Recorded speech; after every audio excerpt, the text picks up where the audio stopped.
Welcome to another episode of 10-Minute Time Out with your host, me. I'm EPZ.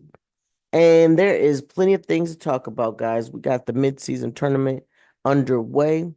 We got the drama that's going on in the NBA. These referees are taking so much throughout the game. And last, of course, we're going to be talking about our Sixers.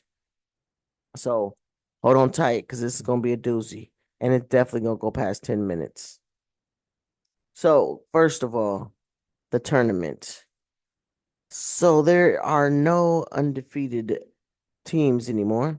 The Cleveland Cavaliers lost last night to the Boston Celtics in a good fashion, I would guess to say. They came back from a 20 plus deficit.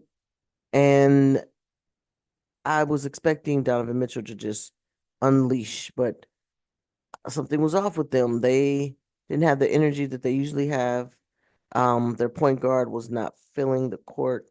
I think he was 2 for 19 or something like that. It wasn't. It was the role players that were really bringing them back into the game. So they are what 15-1 now, and Boston still thinks that they are the team of all teams right now. Are they? I wouldn't say so, but it is what it is.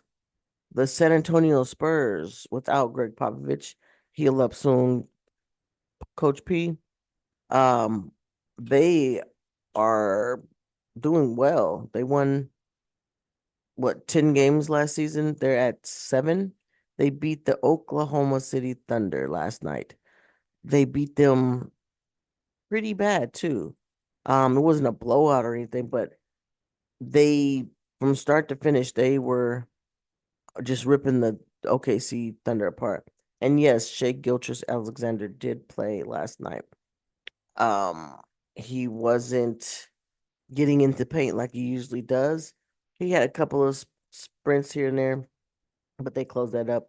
Bassie was snatching rebounds off that board like his job depended on it, which I'm sure it does. Um, Dallas and Denver, these teams are they're built different this year.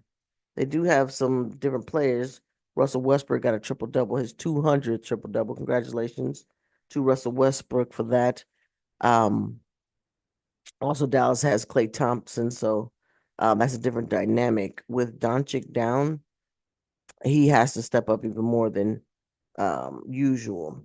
But he's been in that situation before when Steph went down, he would be the guy to go to and run plays through. So with him on the court with Kyrie, they're they're doing absolutely well. Um, the tournament, it's a different energy this season. I think it's because, people know the players know what to expect. It's $500,000 to each player on the team who wins this tournament in Vegas. So I think these games are taken a little more seriouser. It looks like they are taking it more seriouser. If a team isn't coming out and trying to just blow it to smithereens, they are actually playing defense in these games. Yeah, yeah, yeah, for sure. It's looking these courts are looking very nice. They're very polished. They don't have that bar in the middle that was weird last season. Glad they get rid of that. It seemed like they allowed the franchise to put their own unique spin on the court, the colors, the emblem they used and all that. So that's good. San Antonio's floor was really nice last night. I liked it. Boston had a nice floor as well. Um, let's move into some more serious things that I would like to talk about. Um, as we all know, Sixers are 2-11. We're down Tyrese Maxey and Joel and Paul George are out there, as well as the rookie phenom Jared McCain. And watching the game on Monday, something wasn't right. Something didn't feel right. Something didn't look right after halftime. The first 2 quarters were great basketball. They passed the ball. They had ball movement. They were everybody was touching the ball. They were snatching down rebounds. And then all of a sudden, the second quarter hit the midway mark and things started to decline. They started giving up the ball. They started making stupid, lazy passes. They started to lose the energy that they had. Like they just started going down. I'm not sure if it was just what I was seeing, but it just didn't look right. So it gets me to thinking, what could possibly be the culprit in this situation? Is it that Tyrese is gone? He's healing up. Is it that Embiid needs more conditioning? Is it that Paul George is trying to feel his chemistry? Is it the coaching problem? Like, what is really the issue with this team? 2-11. Now, this has not been the case for the Philadelphia 76ers since Embiid has touched the court some years ago. Yeah, he had an issue with a number one pick that, lost his shot a month into being drafted. Um, Another number one pick that, couldn't take scrutiny from the fans. An all-star player that, demanded more than what Philly was willing to give. I really think that we messed up by getting rid of Jimmy Butler. Jimmy Butler should have stayed on the Sixers squad for whatever cost it took. For one, he's a great like grind player. He's a gritty player. And Joel was very uh interested in what Jimmy could teach him. And so that's a loss. If they by any chance of Maury could get him, that would be phenomenal. But I think it would cost Jared McCain to get Jimmy Butler out of Miami. Um, I think Jimmy has like 2 more years in his contract. I think it's either two or it's a one. But if he could make that happen, to let's take out Eric Gordon, send on Eric Gordon over there. We could send Dalton out over there. They need some young players. We could send Dalton over there. I really think that Ricky Council needs more PT over Eric Gordon. I'm not sure what the coach is thinking besides, hit threes to catch up. Because when we're running and gunning, he's not putting Eric Gordon out there. And he's putting Dalton out there now. Which why is he not putting Mr. Energy out there? Ricky Council has tons of energy. He brings a different dynamic to the game. Um, and I'm not sure what's going on there. But I got to thinking like what could be the case for this debacle, right? So I heard Monday night they called a team meeting and it was leaked that Maxey had said something about Embiid arriving late to everything, to practices, to shoot arounds, whatever, whatever. And then I got to thinking, okay, so this man just went through a suspension. He's trying to extend his health as far as he can.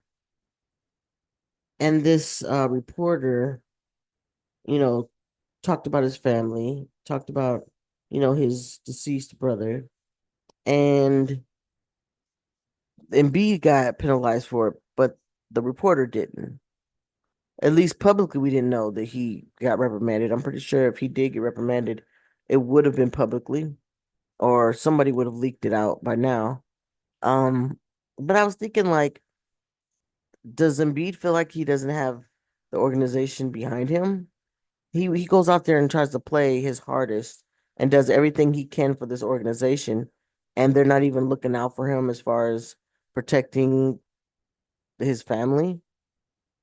I mean, what other job do they have but to make sure that these players are happy? They're putting an investment into them, not just into their basketball playing, but their conditioning, their well being, their family. I see his Joel Embiid's parents all the time watching the games or sitting in the stands watching the games. They're right there where they, get the powder on their hands. They're right there. His mom had to hear this disrespect from this reporter. What did the organization do to protect Joel Embiid's family? And maybe Joel Embiid is feeling like I don't feel like this organization has my best interest. So why should I be interested in winning for them when they're not winning for me? And that's huge. If you don't feel like a company is looking out for you, this guy writes for the Philadelphia Inquirer or Inquisitor or whatever the heck it is. I don't follow him on Twitter. I never have. Um, I think that yeah, there's free speech. You can say what you want to, but some things should be left off the table. Have some decency.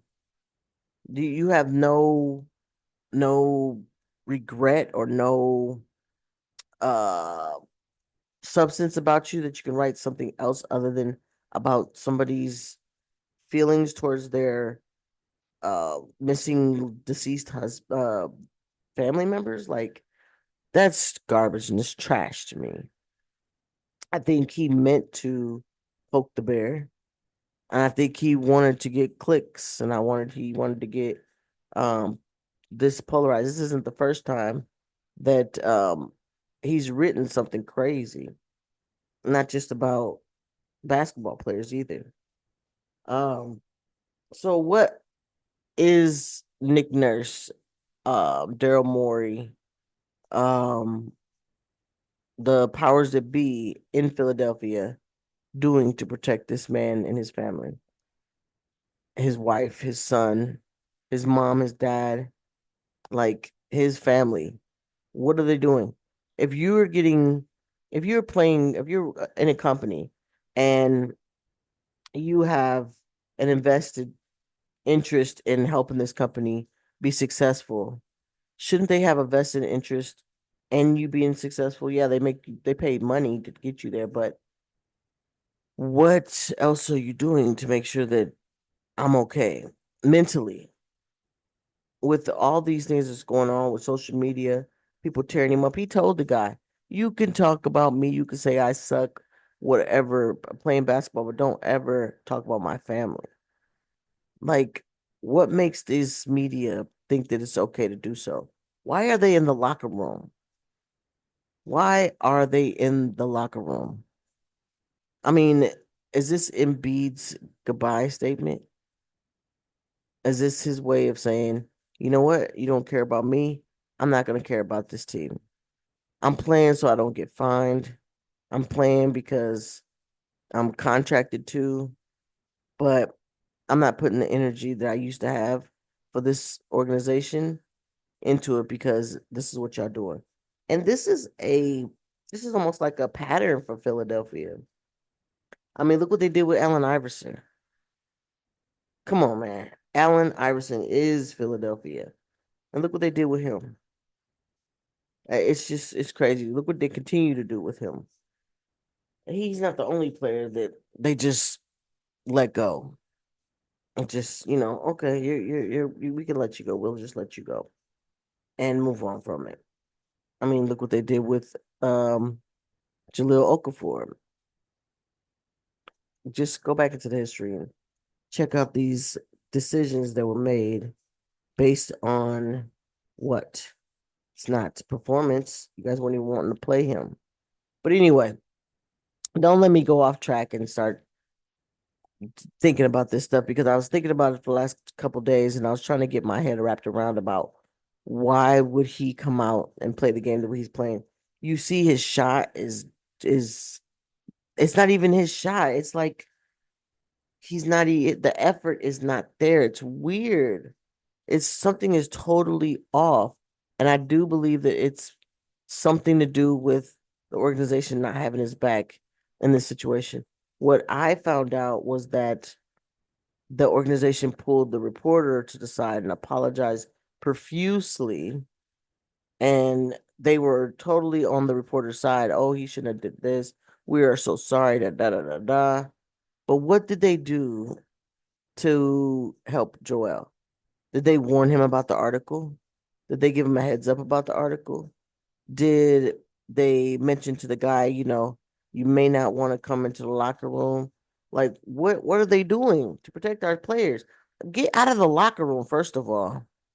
Get out of the locker room. That is where they can come together as a team and talk and have some out of the public eyes away from them.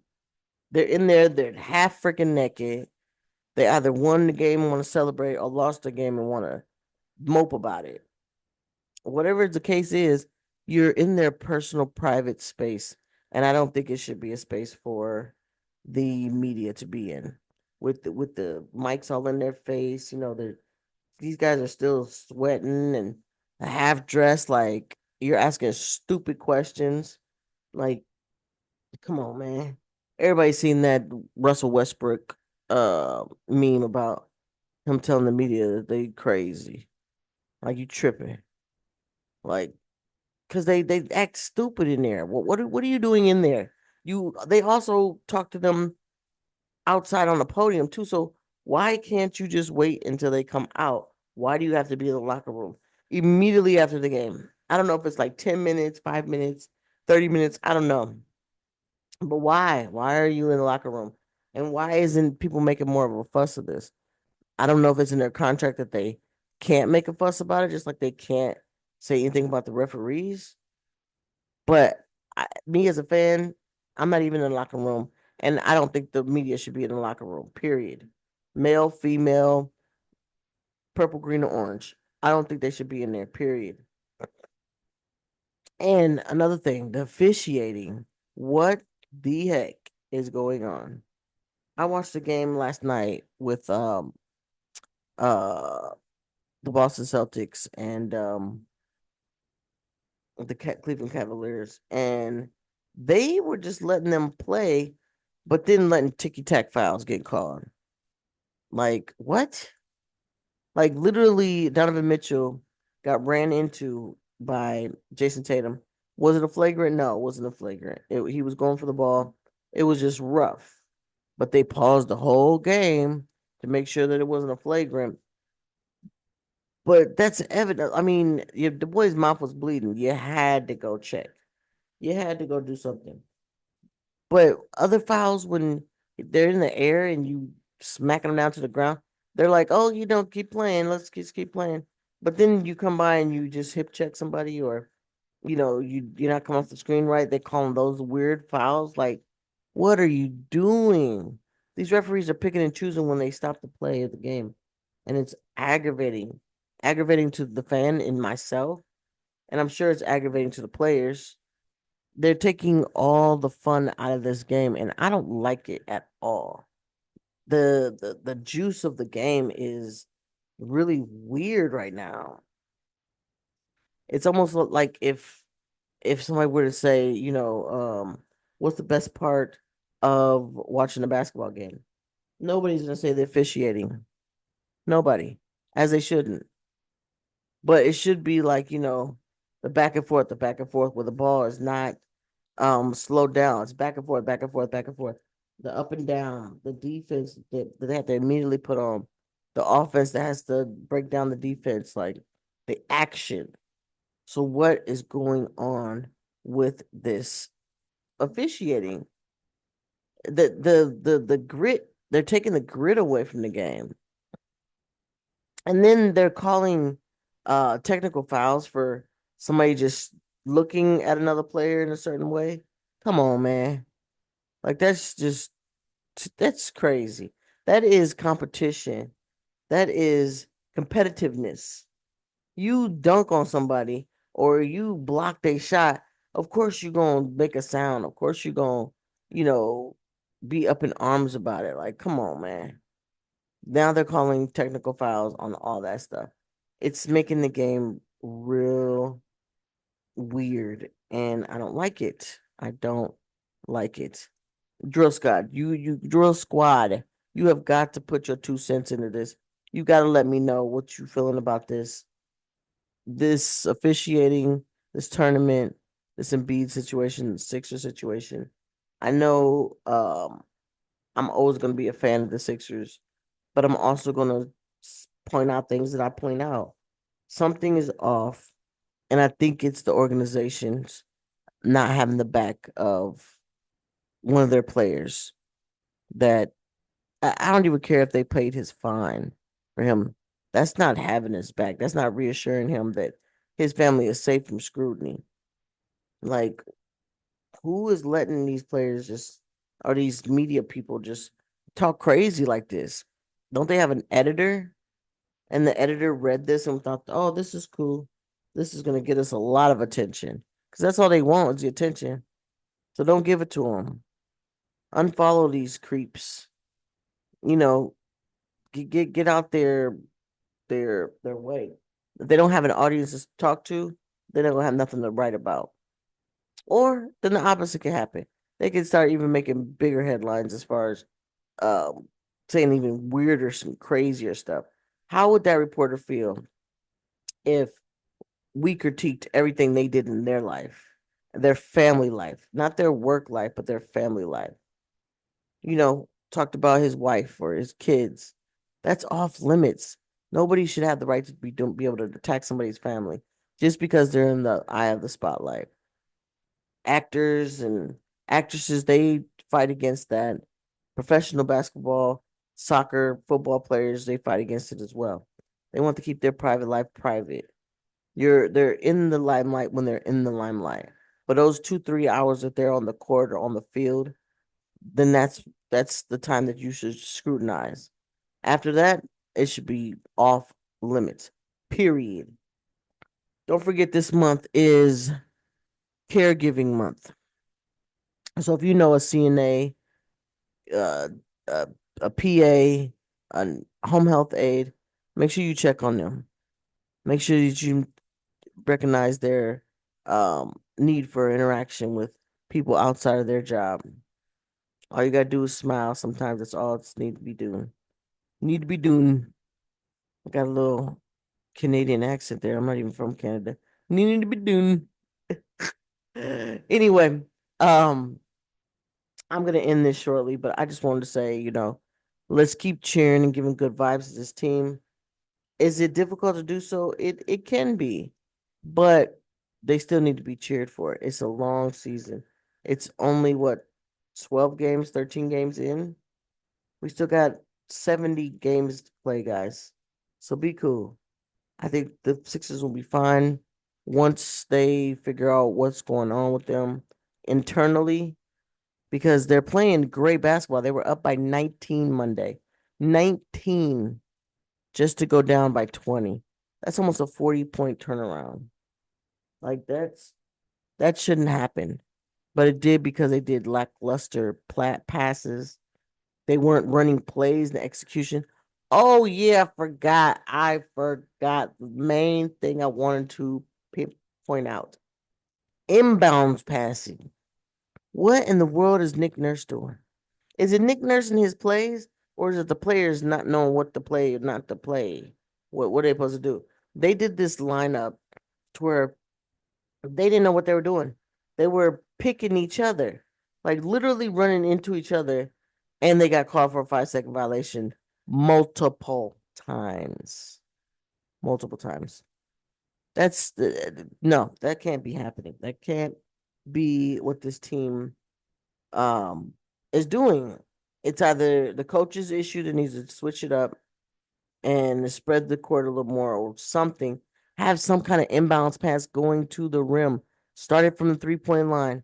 Make them do a fake and go towards the rim. They got so much athleticism. KJ, Oubre, Martin, Yabusele. Like, there's so much athleticism on the court and on that roster. Why not utilize it, Nick Nurse? I'm not gonna keep blaming the coach because everybody always blames the coach, but something is up with those inbounds passes. I absolutely hate them. I seen one Monday that was cool. It was cool. I was like, okay, that's nice. They executed. So is it the players not executing the plays? Something's going on because I had to see the same thing on inbounds pass like 3 times. I think 2 times they got called for a 5-second violation. One time, Lowry had to call timeout because everybody was running into each other. What the heck? Come on now. That's just weird. Inbounds passes should the plays should be taught over and over again, over and over again, running over and over and over again from every angle of the court, the corners, the under the rim, all over. And I just don't see that on this squad. Do I think Nick Nurse is a good coach? Yeah, I do believe he's a good coach. Is he a good coach for this team? I don't know. If he's not, then who would be? I think the defense could use some work too. Sometimes they're out there and they don't know who the heck they're guarding. That's weird. Nobody was talking in the second quarter, second half of Monday's game. Tonight they play who they play tonight? Memphis. Last game of a road trip. We got to get the revenge against Memphis. I don't know if John Morant will be playing tonight, but we got to get that revenge. We can't let teams beat us twice. So whatever it is, fix it. Fix it. Have multiple team meetings, have private meetings, have one-on-one meetings, whatever it's need to be. What's going on with you? What can I do to what can Brown do to help you? But honestly, I think Joel might be feeling like the organization don't care about him or his family. And that could put any yip in anybody's game. Look how he's shooting the ball. Look how he's rebounding. Look how he has spurts of energy, but then he thinks, this organization don't care. And he just throws it up there. You could see it. You could freaking see it. So Joel Embiid, by any chance that you are listening to this podcast, hit me up. Email me opinionated.v0ic3 at gmail.com and or hit me up on my Twitter account underscore mi underscore viaje. We need to talk about this. I'd love to have you on and figure out what this is, what it is, what it is. What you can't say, I am definitely willing to do so. So hit me up.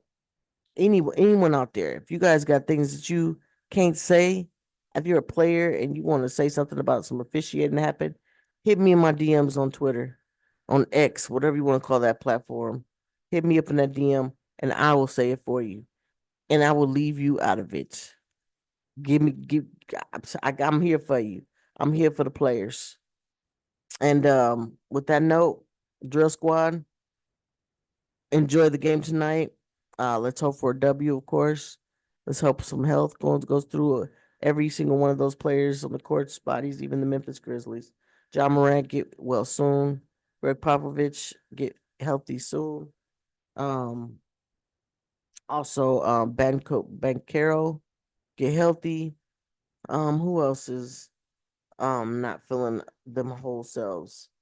Porzingis, get on up out of there. Milton. We're not gonna talk about Milwaukee right now, but you know, get healthy, everybody. And I'm out.